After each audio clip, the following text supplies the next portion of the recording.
दोस्तों, मेरे channel drama TV show Madhubala एक इश्क एक जुनून एपिसोड 2 की पूरी कहानी। पहले एपिसोड में दिखाया गया है कि मधुबाला एक साधारण लड़की है जो फिल्मी दुनिया से जुड़ी है, लेकिन उसका सपना फिल्म स्टार बनने का नहीं बल्कि एक शांत जिंदगी जीने का है।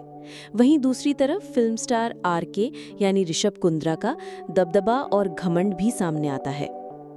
एपिसोड 2 में क्या होता है? मधुबाला अपनी बहन त्रिशा के साथ एक फोटो शूट पर जाती है। त्रिशा एक्ट्रेस बनना चाहती है और ये शूट उसकी पहली कोशिश होती है। वहीं दूसरी तरफ आरके यानी ऋषभ कुंद्रा किसी फिल्म की शूटिंग में व्यस्त होता है और उसकी एंट्री काफी स्टाइलिश तरीके से दिखाई जाती है। उसके घमंडी स्वभाव की एक झलक भी मिलती है। शूटिंग के दौरान एक हादसा हो जाता है जिसमें एक स्पॉट बॉय को चोट लगती है और आरके की टीम उस पर ध्यान नहीं देती। मधुबाला उस इंसान की मदद करती है और आरके की बेरुखी पर गुस्सा जताती है।